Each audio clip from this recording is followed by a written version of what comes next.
The session has been opened. We are going to start with the accused declarations separately. Make Miley Stewart come into the room. Stand up and tell the version of your story. Everything started 2 months ago. Everything began the afternoon that I had to babysit Hunter when my boyfriend came to give me a surprise after his soccer match.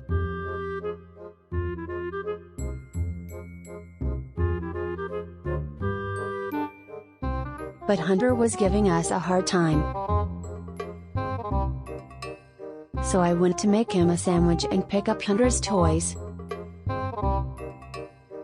while Peter stayed with him and brought him to the garden to play with him.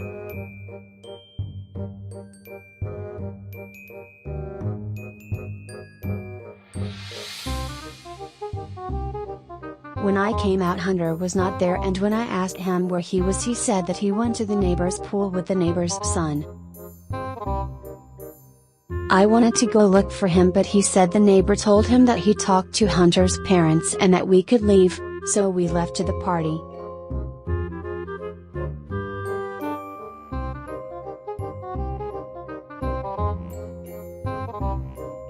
Stupid Vic, my son didn't do anything. You're the responsible of everything, killer. Please silence, if we want to finish this debate as soon as possible. Shut up. You don't know anything about my son.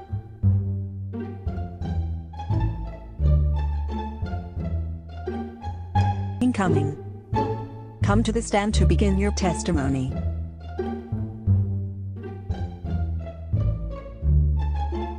It all started on Wednesday afternoon around 7 o'clock after I finished soccer match at school. I decided to call Miley to tell her that we won the match and to invite her to the after party that my Justin was throwing at his house, but she have to babysitting Hunter.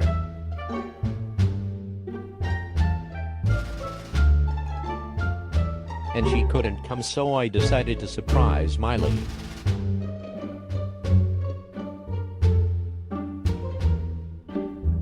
And bring her Chinese food while she was babysitting Hunter. We were kissing on Hunter's parents' bed and Hunter wouldn't leave us alone. I was in the bathroom to shower because I was all sweaty. Meanwhile, Miley went to make him a sandwich because he hates vegetables. When I came out, Hunter wasn't there.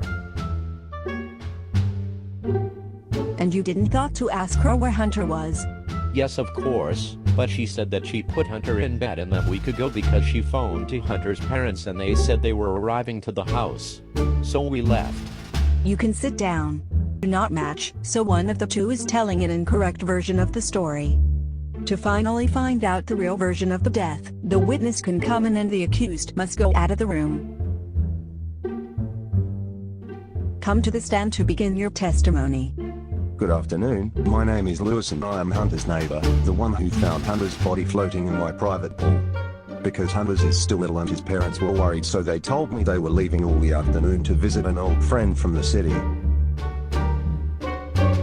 All happened when I was watching TV, at more or less 8 o'clock. Suddenly I heard an annoying and loud music coming from Hunter's house.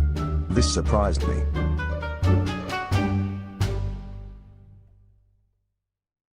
I heard an annoying and loud music coming from Hunter's house. This surprised me, but I let it pass. When suddenly I saw the two teenagers leaving Hunter's house with a big black bag between their hands. They both seemed very nervous, so they came to the gate of my house, and I started to worry, because I thought they needed something, and I went to get my phone.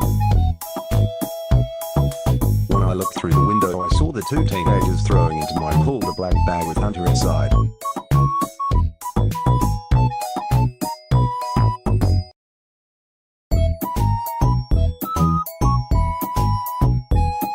I immediately went out and they weren't there, so I got the bag from the pool and opened and found Hunter's body inside, but it was too late. He was dead. So I phoned to the police immediately. I'm going to read a fragment of the report provided to us by the Police Forensics Department.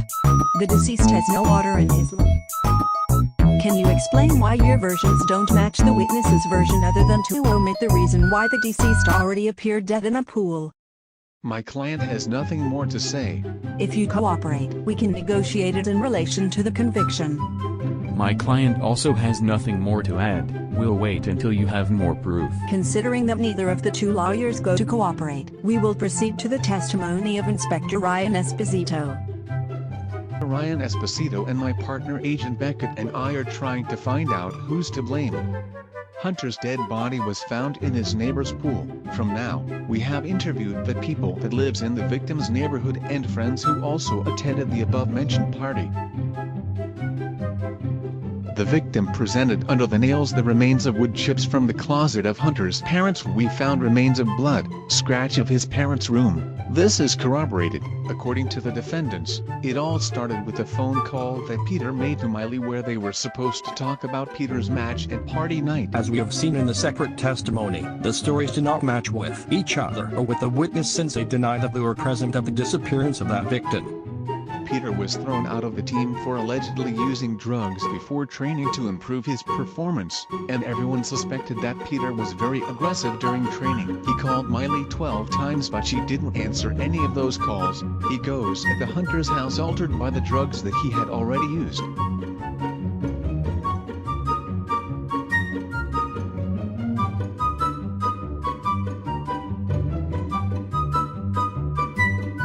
A child screams, door slammed and crying started after 30 minutes. The discussion stopped the silence that inhabited the house. A very strange thing that happened when he was in. Suddenly she left the house with a kind of handbag. She didn't look stable as she was staggering from side to side and they were heading to Louis' house.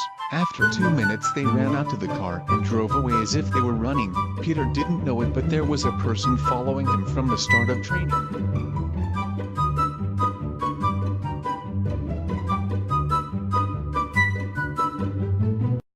My name is Tyler Logan. The testimony given by the inspector is completely true and I can verify it by telling everything I saw.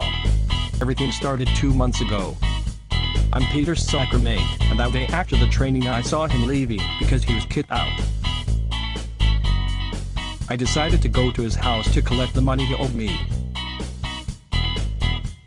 When I arrived I saw a very strange behavior and thought to watch him before going to ask him what was mine, and that's when I saw that he had in his hands a bottle of pills. After taking a significant amount of these pills, I saw how he went to his car. He seemed really angry. All of these seemed strange to me, so I decided to follow him.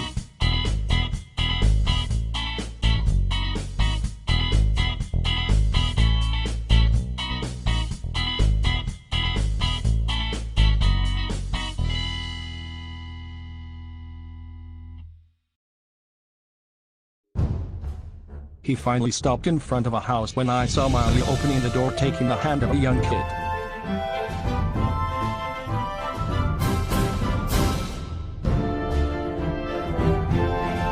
Thank you, Mark Logan. You can sit down. Do any of the accused have anything to say? My client's not in a very good state right now, so I would like to ask you if there could be a 10-minute break.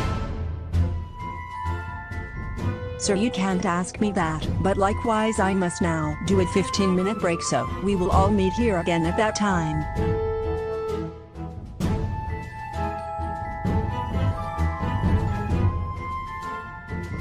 Why did you lie to me?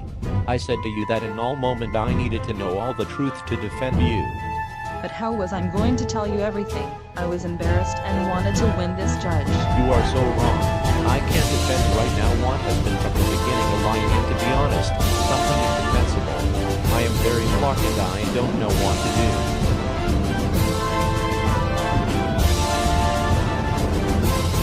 I can't either lose this judgment, as I also can't defend a client who lied to me, so here you have your corresponding lawyer from the state.